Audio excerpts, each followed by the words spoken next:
Emmanuel said to me, Donald, you have a deal. I would love to increase my prescription drug prices by 200% or whatever.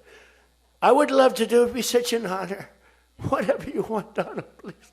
Don't tell the population. Please, Donald, I beg you. Et la Chine? The United States is an established power, but one that is gradually turning away from some of its allies and freeing itself from the international rules it was still promoting until recently, whether in trade, certain security matters, or certain forums. I think, however, that Macron is right on this. That is, I believe the time has come for Europe to also speak with Russia, because if Europe decides to be part of this phase of negotiations by speaking only to one of the two sides involved, I fear that in the end, it will see that the positive contribution it can make is limited.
French President Emmanuel Macron struck back at Donald Trump with a sharp, carefully worded rebuke, directly answering the US president's mockery and making clear that he would not let such taunts go unanswered on the world stage. As Trump raged publicly over his ambitions for Greenland, Macron used the moment to charge that the United States was turning its back on longtime allies and walking away from the global rules and agreements it once claimed to defend. In a fiery January 8 address to France's ambassadors, Macron warned that the United States is gradually drifting away from key partners, signaling a slow but steady retreat from its traditional alliances and shared commitments.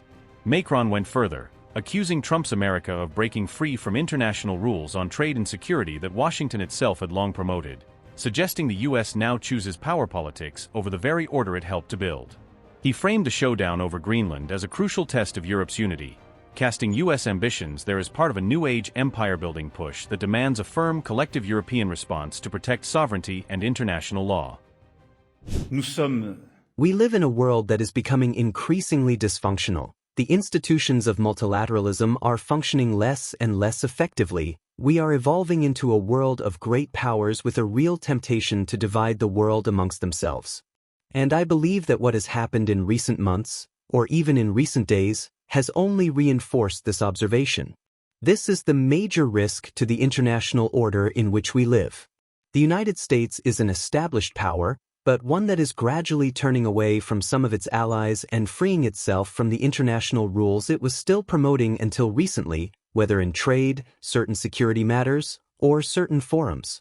And China is an ever-rising power that must choose diversified partnerships, but which is demonstrating increasingly uninhibited commercial aggression, especially since the post-COVID period, and which is now undermining the European economy.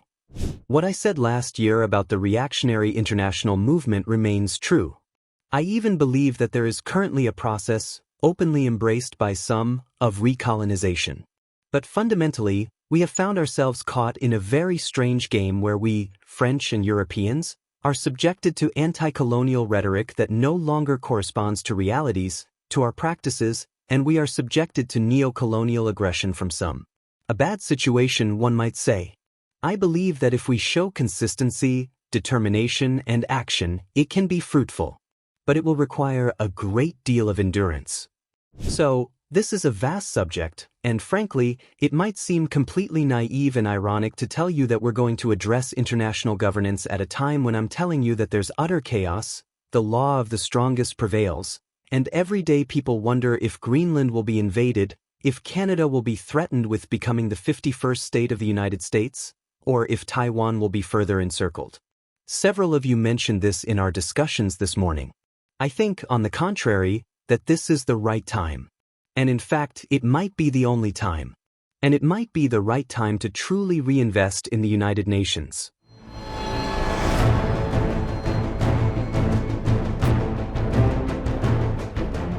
Macron's speech came just days after U.S. forces seized Venezuela's President Nicolas Maduro and his wife Cilia Flores, a dramatic operation that shook global politics and alarmed many of Washington's partners. Elite U.S. commandos launched coordinated airstrikes in Caracas and other key areas, hitting military sites before storming Maduro's fortified safe house and taking him into custody in a rapid high-risk raid. After Maduro was in U.S. custody, Trump escalated tensions further by openly threatening to annex Greenland, turning a long-simmering geopolitical interest into a full-blown confrontation with a NATO ally. Trump argued that Greenland was vital for Arctic security, claiming the U.S. had to control the island to prevent China or Russia from expanding their military and economic footprint in the polar region. Danish Prime Minister Mette Frederiksen warned that any U.S. attempt to seize Greenland by force would effectively mean the end of NATO, shattering decades of transatlantic security arrangements and mutual trust. Trump said he preferred to take what he called the easy way through negotiation, yet vowed that the United States would do it the hard way if necessary, hinting at coercive or even military options on the table. At a Republican gathering, Trump theatrically described a tense private exchange with Emmanuel Macron, using the story to showcase how he pressures foreign leaders in behind-closed-doors conversations.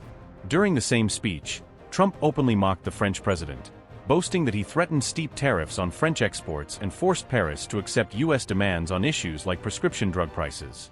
Emmanuel said to me, Donald, you have a deal. I would love to increase my prescription drug prices by 200% or whatever. I would love to do it. It'd be such an honor. Whatever you want, Donald, please. Don't tell the population. Please, Donald, I beg you.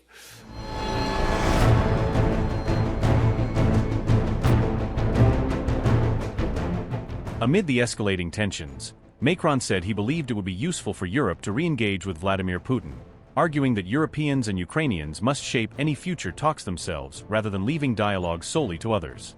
On Friday, Italy's Prime Minister also urged Europe to appoint a single special envoy to talk to Russia, saying a dedicated negotiator could unify the EU's message and prevent mixed signals in sensitive talks over Ukraine.